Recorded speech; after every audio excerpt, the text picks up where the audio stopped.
Hey there guys, today I've got a pre-bonsai video for you. I'm going to be working on an azalea. I already have it semi-derooted. I pretty much just took it out of the pot. Got it from a nursery and it's out of the pot. Still see it has a lot of the soil on there. I didn't want to take that off when transporting it home, but what I do a lot is cut it back just to fit into my car and just jam it in there. So I took a lot of the top off. This is your typical like 1 gallon, 1.5 gallon pot that it comes in, and it was maybe 3 feet by 3 feet, and I just really cut it back. If you look, I'll bring you in. You can really see a pretty decent trunk system. I mean, it's not the biggest, but it's not like something that just those little wire stems that come up. So it is a good little specimen to work on. I believe the front is going to be this view opposed to the back over here. It just doesn't look as clean. These trunks kind of bleed together. I'm going to keep both trunks, but just going to keep it as a front view. I could potentially cut one of these trunks off, but I've got a lot of other azaleas that I cut back and then I work on that are just one single trunk, so I'm not scared to try something a little bit new. Alright, first thing we're going to do is look at it and see what we are planning on doing with it. Does have this like mound of roots right here that might look not as clean for a while, a couple years, but hopefully over time those will get a little bit better. Let me just take a look at it and see what we want to do.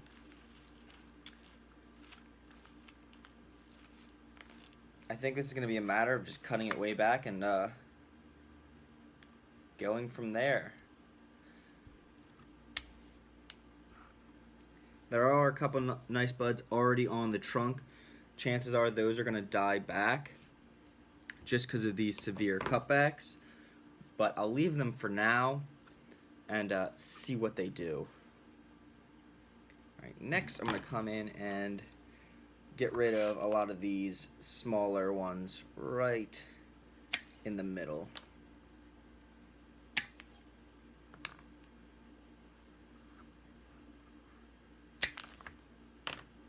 Nice sharp pruners. I sharpen them pretty much every week. I use them a lot. I work in a nursery, so it actually does make sense to cut them back and make really clean cuts on your trees.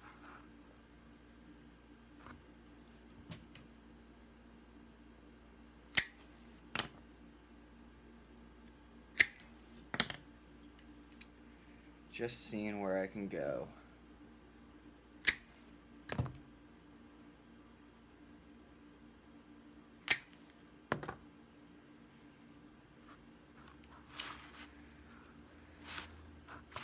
I am hesitant to cut this branch off, or I'm going to cut it off, but it's a shame because there are some new buds way up here, but as you can see, it's just way too big for the rest of the style of the tree, so it is going to get cut back.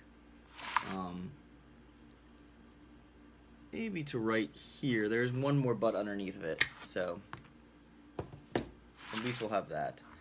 And then this is where we're going to be left with it. It's going to be this little stump of a tree for a while. Hopefully some kind of a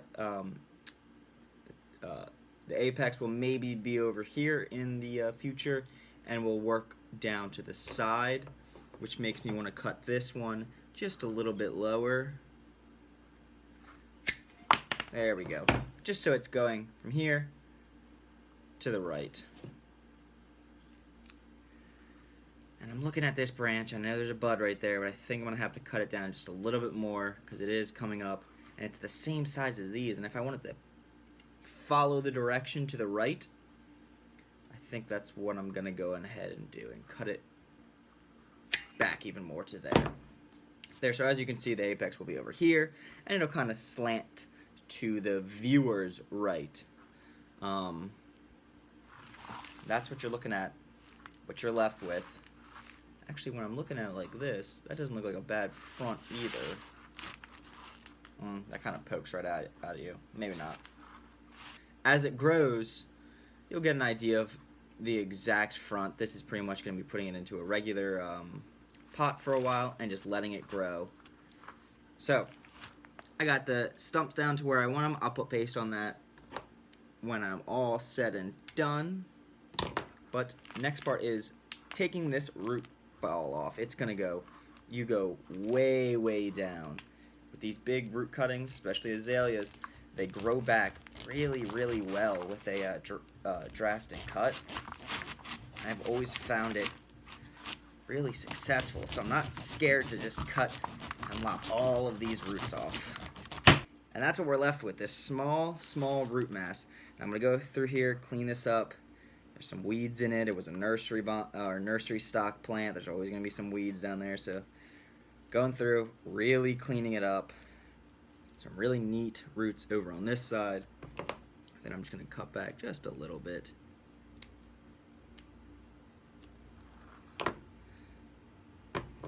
These ones down here, really cut them back. So this looks so brutal, and sometimes it's hard to buy an azalea because they can be around $30, and it seems a little expensive for something you're going to end up doing this to, but in the end product, it ends up looking really, really good. Now I'm just going to be taking all the soil off the bottom just to get all that old soil out, hopefully some weeds along the way.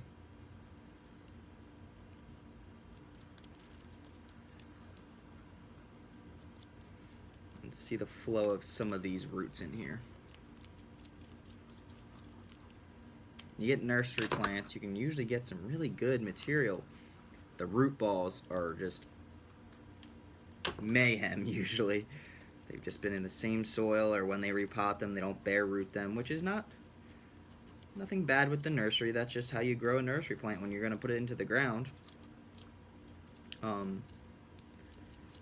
you have to put a little extra work into the roots right off the bat, or you're going to end up having this ball of a root mass for the rest of this bonsai's life.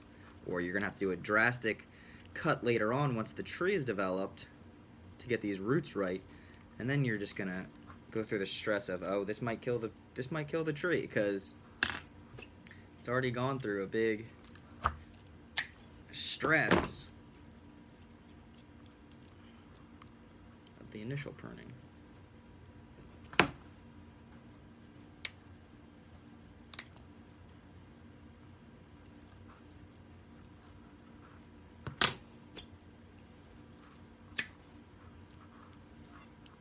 As you can see, this root really wrapped around the whole side.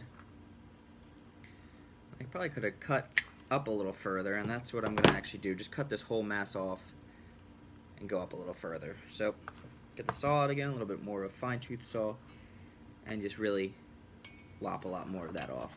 There we go. Now that's a nice little flat root base. That's something I can live with for right now. Other than this one that's shooting up, I think it's dead anyways. Actually, it's pretty dry, but I've got a good clean cut off of that to take that off. Alright, there you have it. That's what you're left with, this tiny little stump of a tree. But if you take care of it, keep it nice and moist, not in direct sunlight, don't let the roots freeze off. I know it is later in the season. It's November 1st, I think it is, or at the end of October, and so this won't be going outside. This will actually be staying inside under some grow lights with a little bit of a shade cloth thrown over it. Alright, there you have it. I'll just get this repotted into just a regular pot for a little while, probably something close to this size just to house it, and that will be the end of it. Thanks for watching, and until next time, happy planting, guys. So we'll add this. I put it into a pot, just a regular little nursery pot from a different plant I had. I put it pretty low down in the pot. I didn't bring it all the way up to the ridge of the pot. It'll just help it for a little bit of stability and also a little bit of shading, and won't all be exposed. And then I also put the soil line way far up. I probably put it maybe halfway up the actual trunk of the tree, of the finished bonsai. It's just really, really far up there. That's just to help with humidity and some root development. So once again, for the last time in this video, hope you liked it, and until next time, happy planting, guys.